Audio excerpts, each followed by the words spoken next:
हाँ तो गया 15-20 मिनट में फ्री हो जाऊंगा बिल्कुल। हाँ, 15-20 मिनट में फ्री हो जाऊंगा, आ जाओ आप। जितना जी में आए खाओ, बस खाते ही मैं खाते फोन करता हूँ। जाओ। डरने की क्या बात है जब सतमोला साथ है। टेस्ट है इसका सबसे निराला, हर दिल पर जादू कर डाला। स्वाद स्वाद में जमकर खाया, सतमोला ने खूब बचाया। खाने से डरता है क्या? सतमोला। नमस्कार, स्वागत है आपका टॉप स्टोरी न्यूज पर और मैं हूं आपके साथ तीर्थंकर सरकार और आप देख रहे हैं हमारा खास कार्यक्रम सतमोला प्रेजेंट सितारों की बात आचार्य डॉक्टर संजीव अग्रवाल के साथ।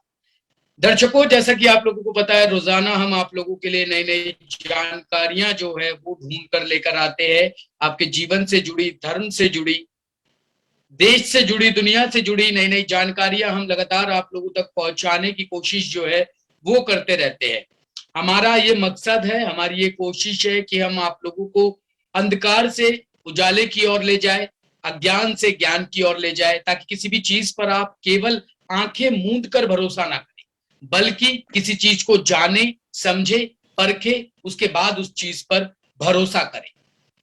आज हम जो आप लोगों के लिए विषय लेकर आए हैं दर्शकों, वो विषय है, बहुत से लोग और बहुत से दर्शक जो है वो लगातार हमसे पूछते हैं कि उनका भाग्य उदय जो है वो कब होगा, कब आपका भाग्य खुलेगा, आपके भाग्य का उदय जो है वो किस समय होगा। लोगों के मन में बहुत ही ज्यादा जो है इसको लेकर सवाल रहते हैं। आज हम इसी पर चर्चा करने वाले हैं कि आखिर कौन सा दिन है, कौन सा समय है जिस समय आपका जो है भाग्य उदय होगा।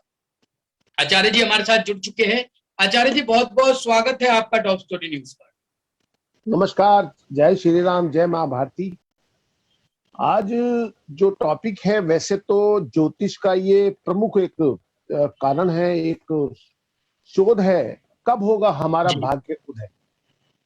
आज हर व्यक्ति चाहता है कि उसका भाग प्रबल रहे, उसकी मेहनत का उसे भरपूर फल मिले, समाज में उसका खूब यश, मान, सम्मान हो और उसकी जिंदगी में किसी चीज की कमी ना रहे। आपके पास धन दौलत, शोहरत, हर चीज हो, फिर भी हमारी सोच या चाहने से कुछ नहीं होता।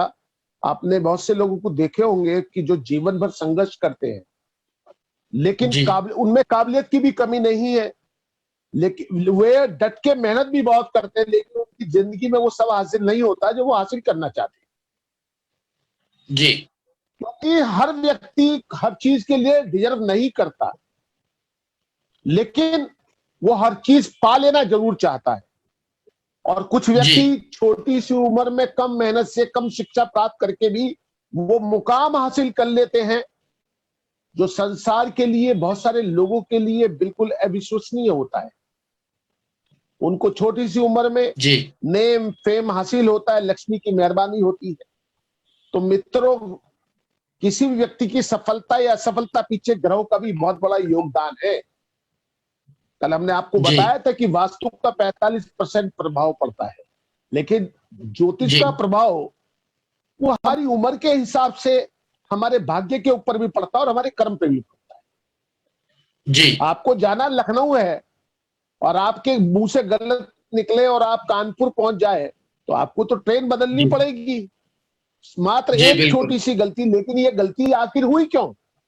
इसका मतलब कहीं ना कहीं हमारा वाणी दोष हमारे सितारों के हाथ में था तो आ गया। तो हम तो कहते सितारों से ना जीता कोई।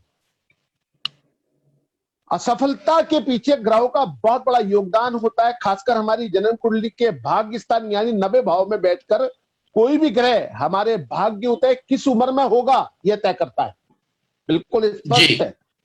लगन के 1 नंबर से चलो और 9वां घर, हालांकि 9वां घर का जो अंक है वो 9 होता है और उसका स्वामी गुरु है, लेकिन हर ग्रह का अलग अलग होता है, अलग अलग सिस्टम है। आज मैं वो सारी बातें आपके सामने खोल रहा हूं। कई ग्रह छोटी उम्र में ही भाग्योदय कर देते, तो कई ग्रह जब हमारी उम्र भाग्योदय की होती है तो 35 साल की उम्र में भी भाग्योदय करते हैं। और कुछ लोग ग्रह तो जीवन भर हमसे मेहनत संघर्ष कराते हैं, लेकिन फिर भी लाभ नहीं होता। ज्योतिष शास्त्र में कुंडली के 9वें घर में भाग्य स्थान कहा गया। इस घर में जो ग्रह बैठा होता है या इस ग्रह को जो देखता होता है, उसके अनुरूप व्यक्ति के भाग्य का सहयोग प्राप्त होता है। जी घर का स्वामी ग्रह जिस घर में बैठता है उससे भी भाग्य प्रभावित होता है। नवे घर में बैठे ग्रह बताते हैं कि हमारे जीवन में कब धन सुख आएगा, समय कब हमारे पर कृपा देने वाला होता चला जाएगा। नोट करके रख लें कि किसी व्यक्ति की जन्म कुंडली में नवे घर यानी भाग्य स्थान में यदि देवगुरु बृहस्पति बैठा हो तो उस व्यक्ति को 16 साल की उम्र में ही भाग्य उदय हो जाता है। अगर नवे भाव में सूर्य बैठा है तो 22वें वर्ष में भाग्य उदय होता है।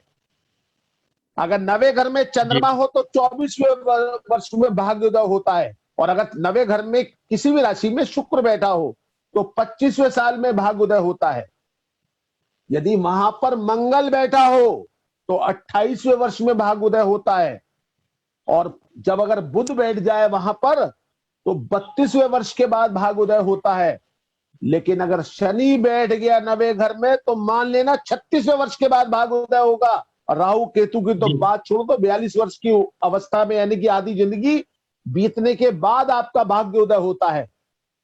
जी साथ में आपको और ये बता देना चाहता हूं, जिस व्यक्ति के भाग्य स्थान में सूर्य होता है वह व्यक्ति स्वाभिमानी और महत्वाकांक्षी होता है। 22वें वर्ष में उसका भाग्य उदय होता है और ऐसा व्यक्ति राजनीतिक और सामाजिक कार्य में बढ़ चढ़ कर ही भाग लेता है और उसकी आर्थिक स्थिति अच्छी होती चली जाती है। जी चंद्रमा जिस कुंडली में नवे घर में होता है उसका भाग्य उदय 16वें वर्ष में होता है। ऐसा व्यक्ति दयालु और धार्मिक प्रवृत्ति का होता है। जल से जुड़े हुए क्षेत्र में इसको लाभ होती है। ऐसे व्यक्ति का जन्म स्थान से दूर जाके तरक्की करता है। अपने घर जहां उसका जन्म स्थान होता है उससे दूर जाके तरक्की करता है। मंगल यदि नवे घर में होए तो व्यक्ति भूमि से संबंधित कार्यों में सफलता प्राप्त करता है। अपने जन्म स्थान पर ही अच्छी कामयाबी हासिल कर लेता है। और ऐसे लोग कई बार धन लाभ के लिए गलत तरीका अपनाने से नहीं चूकते। पुलिस के अंदर, आर्मी के अंदर, बिजली के महकमे में या मैकेनिकल इंजीनियरिंग में ऐसे लोगों की भागीदारी सुनिश्चित देखी जाती है। मैंने बहुत सारे आईपीएस को देखा है कि जिनके नवे भाव में मंगल था उन लोगों को आईएएस बन गए, लेकिन उन्होंने अपनी चेंज करके आईपीएस के अंदर भर्ती हो गए, आईपीएस हो गए। क्योंकि आईपीएस को आईएएस नहीं मिला करता लेकिन आईएएस को आईपीएस मिल जाता है। जी और बुध का नवे भाव में होना दर्शाता है कि व्यक्ति का भाग्य उदय 32वें वर्ष में होगा। ऐसे लोग कल्पनाशील और अच्छे लेखक होते हैं। ज्योतिष, गणित और पर्यटन के क्षेत्र में इनको अच्छा लाभ मिलता है। और अगर बुध की दृष्टि नवेवें भाव पे भी पड़ रही हो तो भी ऐसा व्यक्ति बहुत बढ़िया ज्योतिषी होता है और प्रसिद्धि और सफलता प्राप्त करता है। अब बात करते हैं गुरु की।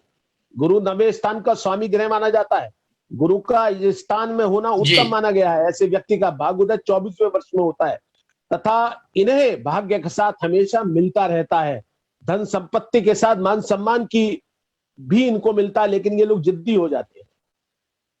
गुरु की तरह शुक्र भी नवे स्थान में हो, नवे भाव में हो तो अत्यंत शुभ माना गया है। ऐसे व्यक्ति का भाग्य उदय 25वें वर्ष में होता है।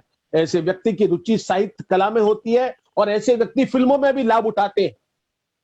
फिल्मी कलाकार चरम पे पहुंचते हैं। राजेश खन्ना इसका बहुत बड़ा उदाहरण है। जी और मित्रों, कुछ हमारा ग्रह है, कुछ भाग्य है। भाग्यस्थान में अगर शनि है तो व्यक्ति पूर्ण अवस्था में 36 वर्ष की अवस्था में जाके लाभ उठाता है। और कानून की न्यायाधीश, वकील और चार्टर्ड अकाउंटेंट, ये सारे मैनेजमेंट करने वाले जो मैनेजमेंट के लोग हैं वो सारे के सारे शनि से रिलेटेड हैं और इसी क्षेत्र में जाके नाम कमाते हैं। और अगर किसी का ऐसे में पूर्ण काल सर्प दोष आ जाए तो राजनेता बनता और बुढ़ापे में जाके मंत्री बनता है, लेकिन फिर जीवन भर मंत्री बना रहता है। चाहे वो कोई पार्टी आ जाए, दल बदलेगा, किसी में जाएगा, उस मंत्री बन जाएगा। अजीत सिंह इसके बहुत बड़े हमारे सामने एक उदाहरण है। राहु केतु का स्थान में होना बताता है कि व्यक्ति का भाग्य उदय 42वें वर्ष में होता है। और ऐसे व्यक्तियों को मिस्त्री से राज बनते हुए और राज से ठेकेदार बनते हुए मैंने अपनी आंखों से देखा है। इसके अतिरिक्त और भी आंकड़े हैं। आपकी जन्म पत्री में जिन लोगों की कुंडली में सिंह राशि का मंगल कुंडली में नवे भाव में 10वें भाव में हो तो ऐसे व्यक्तियों को अपने कैरियर में बहुत जल्दी सफलता मिलती है और नाम और यश मिलता है। जी जिन लोगों की कुंडली में शनि या देवगुरु बृहस्पति वक्री होकर भाग्यस्थान में बैठे हो, तो अपने इस दशा के दौरान वह तो ग्रह भाग्य देख के उन पे प्रबल योग बनाते हैं, लेकिन सन्यासी जीवन भी वो दे सकते हैं। ऐसा व्यक्ति समाज से उब के सन्यासी बन जाता है और शीर्ष स्थान जी हासिल करता है। जी जिन व्यक्ति की कुंडली में अधिकतर ग्रह कुंडली के तीसरे भाव में या 10वें भाव में हो, तो वह व्यक्ति बहुत सौभाग्यशाली माना जाता है और ऐसे लोग बहुत जल्दी कार्य क्षेत्र में सफलता और नाम और यश पाते हैं। जिन व्यक्ति की कुंडली में शनि से अपने घर में, शनि से अगले घर में देवगुरु बृहस्पति बैठा हो, ऐसे व्यक्ति बालिक होने की आयु में ही कमाने लगते हैं, यानी कि 18 वर्ष की आयु में कमाने लगते हैं। जिस जी व्यक्ति की कुंडली में देवगुरु बृहस्पति मेष राशि में, मंगल अपनी उच्च मकर की राशि में तथा ऐश्वर्य में हो, तो ऐसे में और आपका जो शुक्र है वो ऐश्वर्य का प्रतीक होकर बैठा हो और 9वें घर में बैठा हो, तो व्यक्ति अपने कैरियर के अंदर बहुत ऊंचाई पे जाता है, चीफ सेक्रेटरी तक बनता है, प्रधानमंत्री तक बनता है और प्रदेश का मुख्यमंत्री भी बनता है। जब सूर्य और चंद्रमा कर्क राशि में हो, शुक्र 8वें घर में हो, मंगल 11वें घर में हो, तो चाहे कोई भी लग्न हो, ऐसे व्यक्ति अपने जीवन के हर क्षेत्र में वैभव प्राप्त करता है। इसका सबसे बड़ा उदाहरण है अडानी। अडानी की कुंडली में ये योग है, छोटे से शुरू होकर आज कहां पहुंच गया, देश का शीर्ष उद्योगपति में से एक है। अब तो मोदी जी के दोस्तों में से उसका नाम होता है, जबकि मोदी जी किसी के दोस्त नहीं है, वो तो अपने दोस्त के भी दोस्त नहीं। आप अपनी जन्म पत्री में खुद देखो और अपना आकलन स्वयं करो, आपके साथ साथ क्या क्या कब कब हुआ, किस उम्र में हुआ। और आप यकीन कीजिए, जो मेरा लिखा हुआ है ये मेरा अनुभव के साथ साथ हमारा जो विधान है, जो हमने अपने जीवन के अंदर हासिल किया है, अपने अनुभव साझा कर रहा हूं आपसे, क्योंकि जो मैं आपके लिए लाता हूं उसके ऊपर पूरा शोध करने के बाद मैं आपको देता हूं। मेरा एक ही उद्देश्य है, जो टॉप स्टोरी का उद्देश्य है, हम अज्ञानता से ज्ञान की ओर चले और उससे आप लोगों को सफलता का सच्चा अर्थ बताएं। जी आपको कैसा लगता है हमारा कार्यक्रम, आप हमको जरूर लिखें। आपके लिए हम हमेशा कुछ ना कुछ अच्छा करते रहेंगे, इसका मैं आपसे वायदा करता हूं। जी आचार्य जी, बहुत बहुत धन्यवाद आपका इतनी बेहतरीन जानकारी दर्शकों तक पहुंचाने के लिए, क्योंकि काफी दर्शकों के लगातार हमारे पास ये सवाल आ रहे थे, जिनको ये जानना था कि कब होगा उनका भाग्य उदय, कब आपके भाग्य खुलेंगे, कब आपके जीवन में खुशहाली आएगी, कब आपका जीवन जो है बेहतर बनेगा। आज आचार्य जी ने आपको बताया कि कौन सा ग्रह किस दिशा में, किस दशा में और कौन से घर में हो, उसके होने के चलते किस तरीके से आपका भाग्य उदय होता है, उम्र के कौन से पड़ाव पर आपको सफलता मिलती है। अगर इस विषय में आप और भी जानना चाहते हैं, अपनी कुंडली के अनुसार अपने ग्रहों की दशा जानना चाहते हैं, तो आप नीचे दिए गए नंबरों पर संपर्क कर सकते हैं, आचार्य जी से मिल सकते हैं, उनसे अपॉइंटमेंट लेकर अपने भाग्योदय के बारे में और भी विस्तार पूर्वक जो है जान सकते हैं। सवाल यहाँ पे कुछ हमारे पास आ चुके हैं आचार्य जी। राजेश दिल्ली से, इनका जन्म हुआ है 2 जनवरी 1985 को, समय है 1:30 रात्रि के। कारोबार में लगातार जो है इनको विफलता मिल रही है, बहुत नुकसान हो रहा है। ज्वेलरी का कारोबार करते हैं, साथ ही साथ सेहत भी आजकल कुछ ठीक नहीं रहती है, तो जानना चाहते हैं कब तक ये समस्याएं जो है इनके जीवन से दूर हो पाएगी। आपका जन्म दिल्ली में बुधवार को हुआ है, तुला आपका लगन है, मेष राशि है, और मैं तो लगातार बता रहा हूं कि इस समय आपके तुला के अंदर शनि की ढैया चल रही है। 24/1/2020 से कुछ कोरोना की वजह से इस समय परेशानी का समय आपके साथ है। आप चिंता ना करें, 1 लोटा पानी अपने सिराने रोज रखें। आपके खर्चे बढ़े रहते हैं, उस पानी के अंदर सुबह उठते ही 1 चुटकी काले तिल डालिए और रोजाना नहाने से पहले उसे किसी बड़े पेड़ में देना शुरू कर दीजिए। आपका स्वास्थ्य ठीक रहने लगेगा और साथ में आपके जो कारोबार है उसके अंदर बढ़ोतरी हो जाएगी, आप खुश रहना शुरू करेंगे। इसके अतिरिक्त आपके अपने परिवार में कम लोगों से पटती है और आपका जो दिमाग है वो चलायमान रहता है, तो आपको करना ये चाहिए, 1 8.5 कैरेट का ओपल आप पहन लीजिए अपनी रिंग फिंगर में, चांदी में बनवाकर, शुक्रवार को लेफ्ट हैंड में, तो निश्चित तौर से बहुत सारी सफलता है जो आपसे दूर है वो आप तक आने लगेंगी। इससे आपका लगन जो मात्र 1.37 का है वो आपका मजबूत हो जाएगा, 7वां घर आपका ठीक हो जाएगा और आपका जो स्वास्थ्य में कमी है वो ठीक हो जाएगी, क्योंकि शुक्र और मंगल की युति होने से आपकी और आपके पत्नी के बीच में भी थोड़ी सी अनबन बनी रहती है, तो उसका भी हमें उसका नुकसान आपको दिखाई दे रहा है। और साथ में शनि आपका जो है वो 7वें घर का भी स्वामी हुआ हुआ है, बैठा दूसरे घर में लेकिन 1 डिग्री का है, तो वो आपका लगन का भी स्वामी है। तो पत्नी के साथ आपके वैचारिक मतभेद रहते हैं और उसी ज्यादा सोच की वजह से आपको परेशानी है।